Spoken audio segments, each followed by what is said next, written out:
All right. Quickly, thank you for pressing play or watching this or stumbling onto this. Hey, my reflection. Joshi Appreciation Month didn't go as scheduled. We're gonna bring that episode when we come back from Tokyo. I was trying to get everything done before our trip, but things happen. So instead, we're gonna do 3 weeks of repeats from our first incarnation, which I believe we were called Movie Marks. Great name.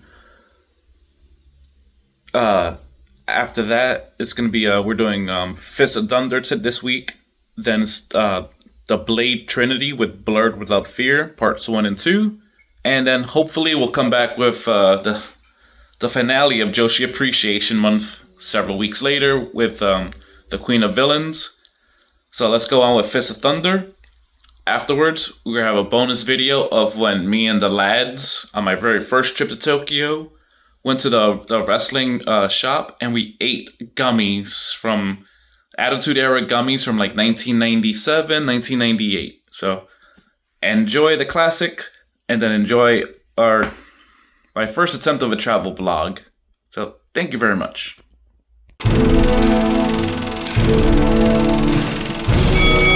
World Championship Cinema. What the world is listening to. Alright, good stuff. Alright, our beer is open. Delicious. Alright. Alright. Welcome to the Movie Marks podcast, where today we are discussing Fist of Thunder, starring Jushin Thunder Liger and Juventud Guerrera when he was going through his roided Japanese phase.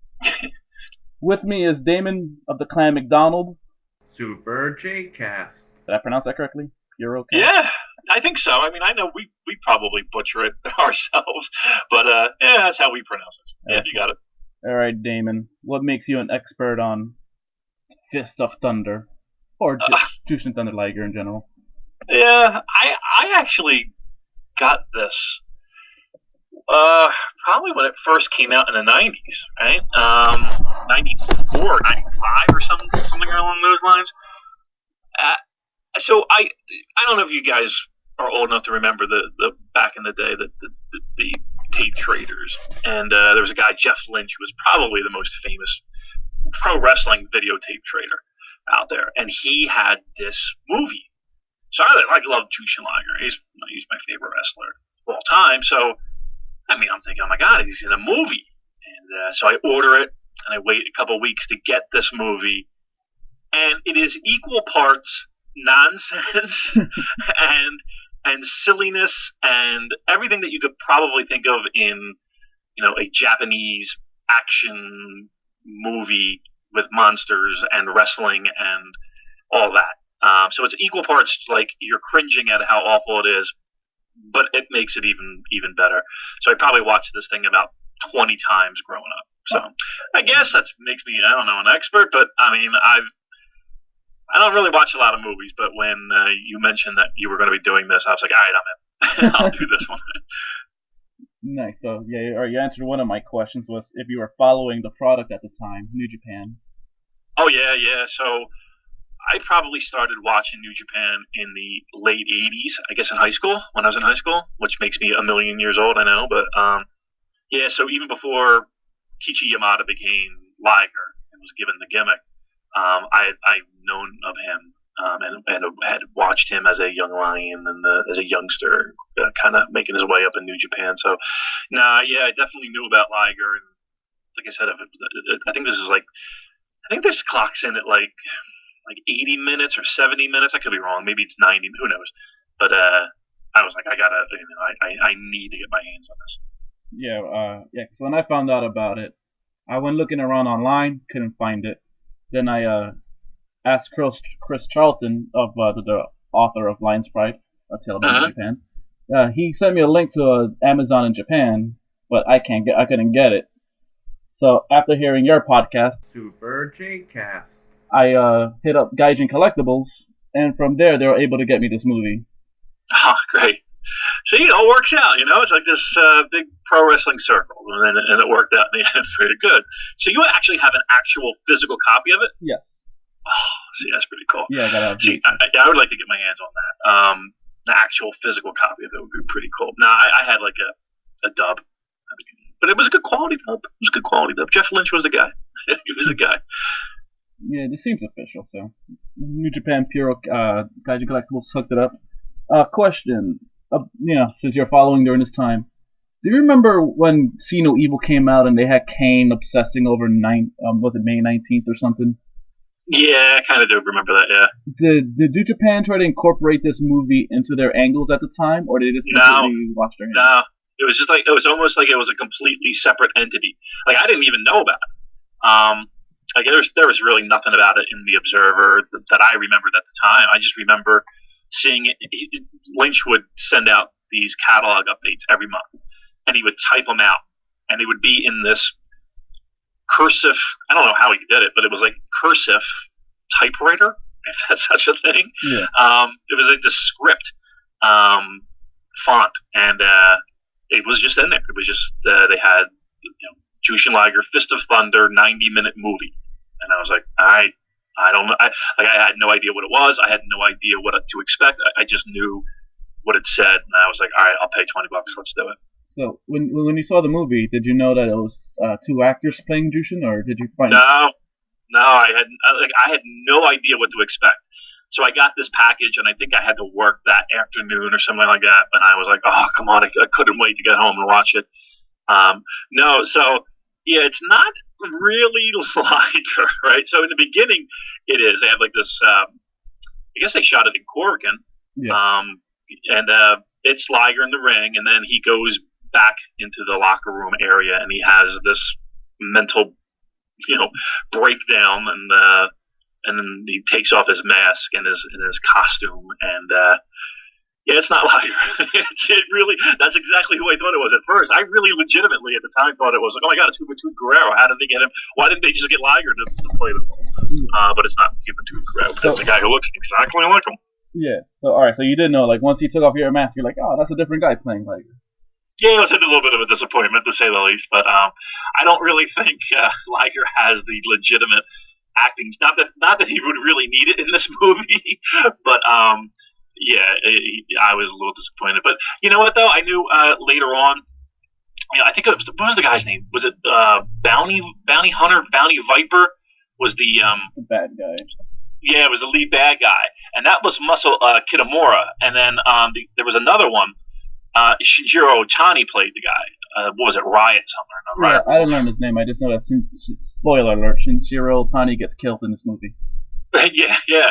So I was just kind of like, okay, so you're making a movie. It's Liger. It's Fist of Thunder. It's all Liger, and I don't know. I guess they didn't trust Liger's acting chops to be able to pull it off. So, oh well. What are you gonna do? Yeah, that's actually the scene where Shinjiro Otani gets killed is pretty hilarious. What's the guy's name? Bounty Killer, whatever. The one I thought was Viper. I want to say Bounty Viper, maybe. And then Shinjiro played. I want to say Riot Crash or Riot something or another. I'm sure it's on Wikipedia, but that was the whole ending fight scene is. What is that wrestling promotion? Kaiju Big Battle. I've heard of it. That final fight scene was, I'm sure that Kaiju got plenty of inspiration for what they do in those final fight scenes. Yeah. I just like Viper's finisher move, which is pretty much a torture rack into an Ushigoroshi. Yeah. That's good. Yeah, why don't the guys use it today? If they could kill a guy, why not? Well, you know who else is in this movie? So, there's so many New Japan guys that are actually in this movie, besides Otani. Manabu Nakanishi's in it. Oh, really? Yeah, he's in it. Yuji Nagata's in it. Yeah, I recognize Nagata, but Nakanishi I didn't notice. Yeah, Yuji Nagata's in it. Nakanishi's in it. I want to say there's a couple other guys that are in it, but it escapes my mind. But I do know those two are in it. Yeah, that's crazy. Were they like young lions at the time, or were they? Yeah. So wow. Yeah, I have a Tokyo Dome. Like it's the Choshu Tenru show from the Dome, and in the back there's I think I posted it online somewhere, or maybe Colin posted it for me. But Colin being the co-host. Super J Cast. And Nakanishi looks like, just he wears the amateur ear guard thing like they, amateur wrestlers would wear, and he's like, maybe 200 pounds, which is pretty amazing considering where he is right now. Probably in his 40s or 50s at this point. Yeah, I think it's closer to 50. Yeah. It's crazy. He moves like he's 90, but he's signed to play. Yeah, I had to play him. I know in the movie they had the scene before that sets up the death of Shinjiro Otani, who apparently, I guess, he died after winning the WCW Cruiserweight title. Where they had like 3 ropes, and like guys had to like tug on the rope, and if you have someone on your end, that means you have to fight, and the person who doesn't have end, they're on their own. Yeah, I did. When I was watching that, there's been plenty of times where I'm like, what's going on again? It took me a couple, even watching it to this day, and last time I saw it was probably months ago, mind you, but yeah, that always screwed me up. I was like, what are they doing? How are they doing? Why is this happening? Has that ever happened in an actual match before, or was that just straight for this movie? It may have. I'm sure it has. I can't recollect it off the top of my head, but yeah, every time I see it, I get thrown for a loop for it. But yeah, that's basically it's happened before. All right, cool. So, what was I gonna say? Yeah, the training scenes with the grandfather are hilarious. Very, yeah. The kid rolling down the hill is my favorite. That is great. That is great. I mean, like I said, it's such. I want to say it's for everybody. I don't think anybody can just sit through this and watch it. I mean, you either have to have some interest in pro wrestling or be a Liger fan, because I don't think. Like I couldn't sit my wife in front of this. Like she'd be done in like 5 minutes. She'd be like, this is ridiculous. But if you like this style, and this kind of movie genre of the kaiju stuff and the kind of live action monster kind of thing, you might dig it. I think it's probably a little bit more goofy than even the best of that. So. Yeah, I don't know. I don't know if it's for everybody, but it's. I don't know. There's something charming about it to me that I just find ridiculously goofy. I don't know. Yeah, I love it. Is the version you got, did it have subtitles or no? No.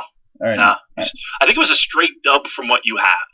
I'm almost positive that's the case, but yeah, I would, just to have the box and the cover, that'd be pretty cool. Well, maybe we ever hang out and it's your birthday. I'll buy it. I'll buy it from you. I wonder if Gaijin could get me a copy of that. I mean, I'm sure there's more than one lying around out there. So if you send them the link, we'll see. I may have to steal your thunder and hit a Baron at your Gaijin. Sounds like it. I mean, like I said, Gaijin Collectibles, great place to find stuff from Japan that you can't get here.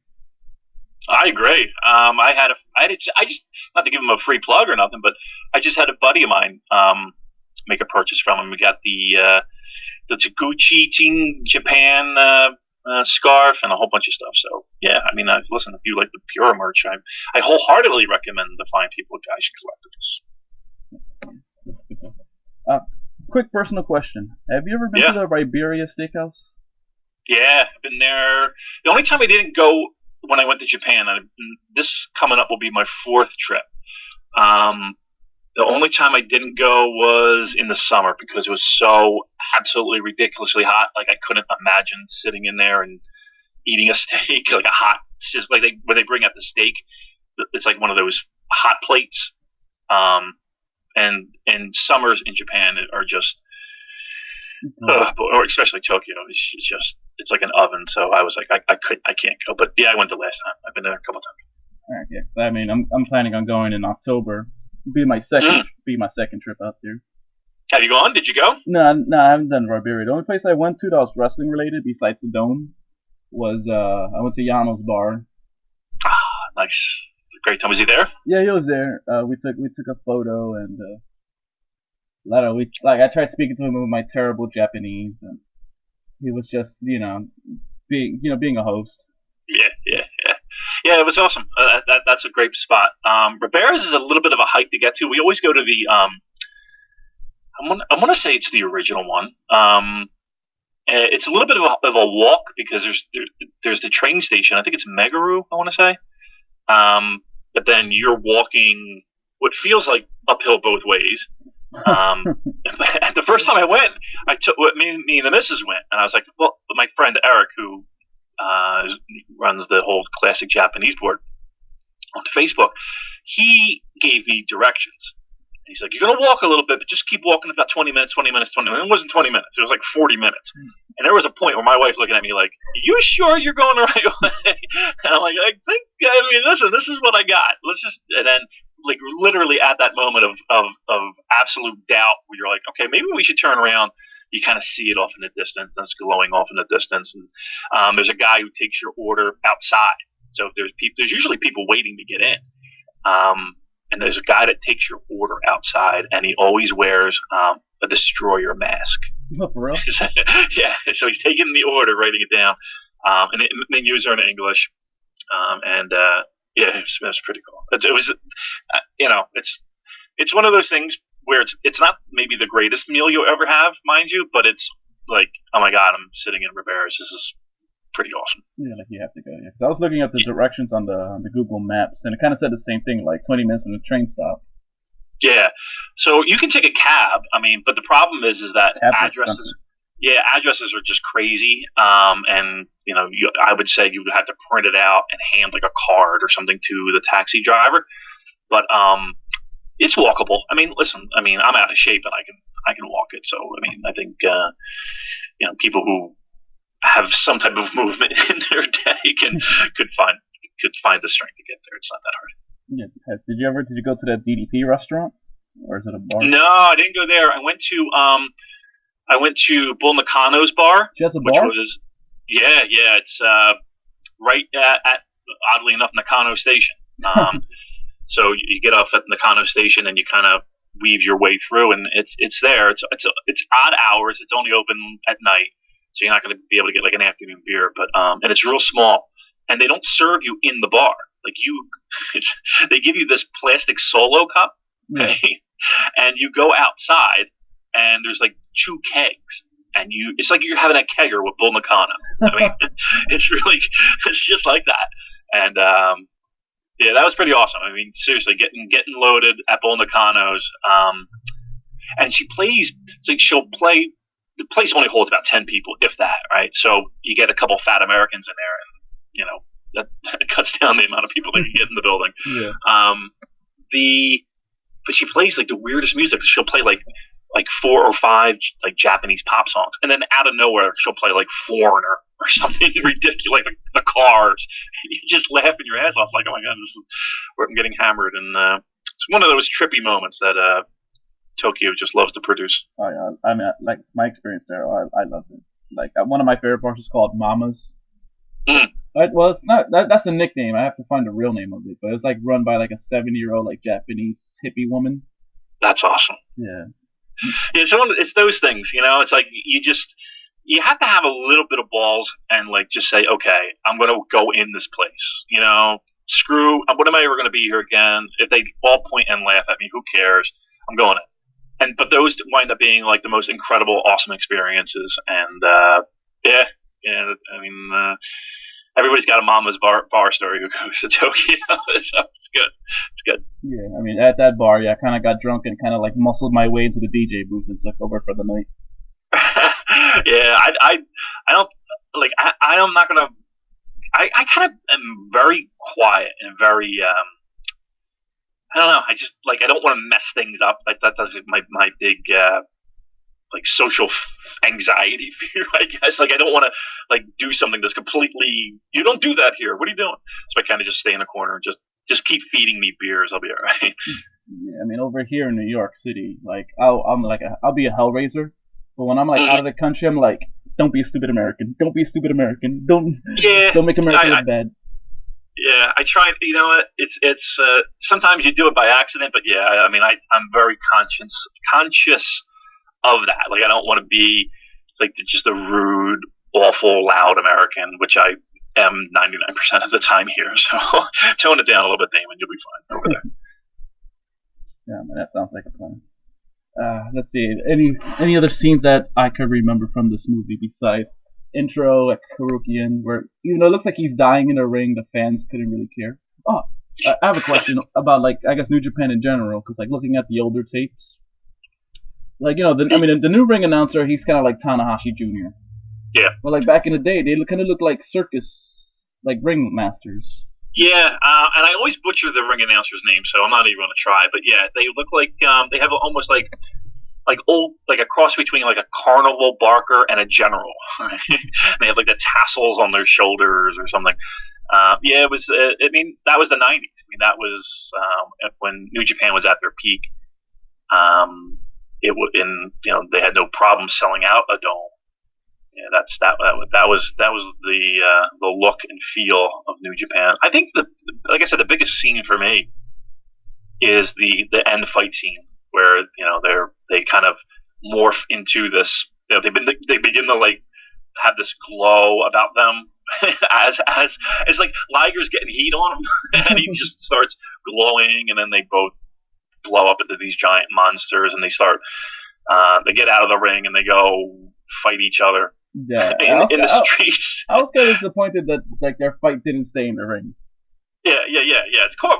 Why? How could it? With all that, with all those demonic powers that they have to finish it in the streets and somehow end up at a factory.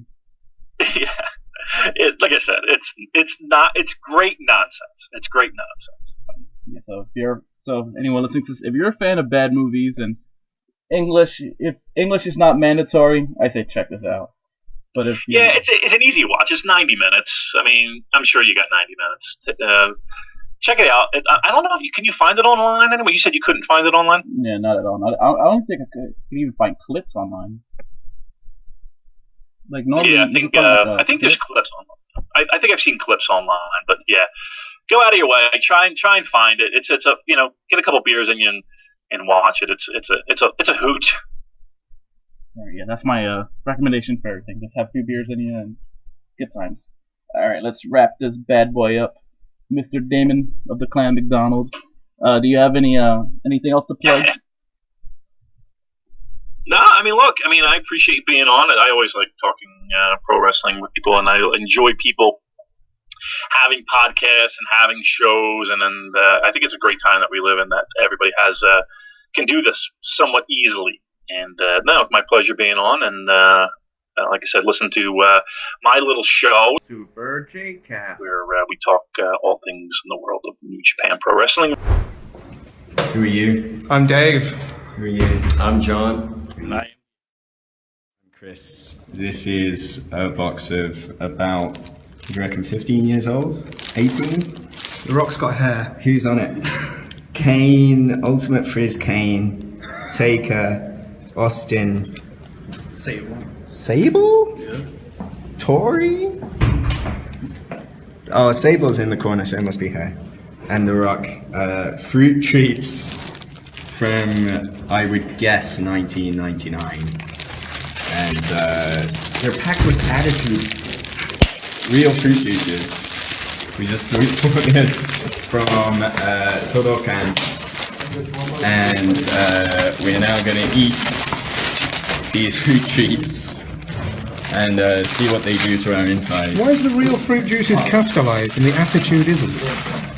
Oh, it does actually say they do have attitude. 10 pouches filled with assorted flavours inside. Dave, can you do the honours for me? Assorted flavours. I'm scared. This is like ruining a museum piece.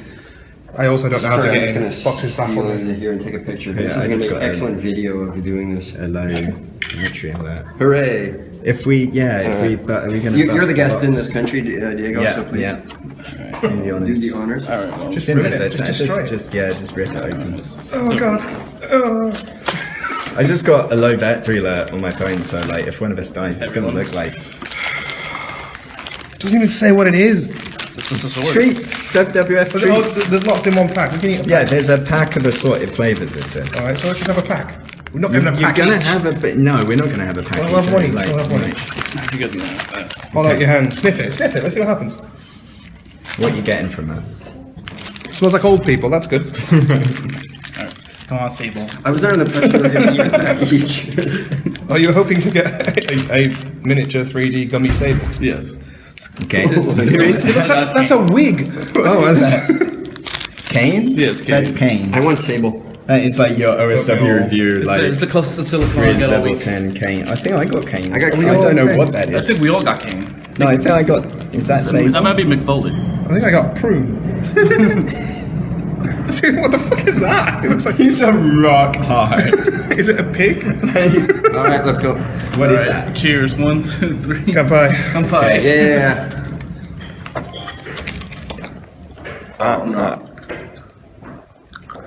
I mean, your face is already pretty horrifying. I can't do it. Have you managed to change the shape of it yet? Yeah, a little bit. Tastes like nothing, which is probably a good thing. It is moderate. I'm getting moderate fruit. It might be orange. Oh, I'm definitely not getting anything. No, I'm getting fake sugar. Or real sugar, maybe real sugar. This is the equivalent of eating one of those things in Fallout. I wonder how many rads I'm taking in.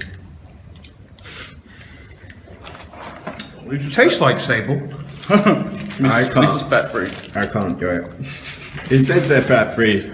I spat mine out. Tastes fake and underwhelming. I can't do it. That was the official review of the WWF treats. Filled with real fruit juice. Do you feel any more attitudinal? Fuck off. Yeah, there you go. So it's definitely got attitude in it. All right. Yeah, these treats taste bad, and that's the bottom line. That's the bottom line.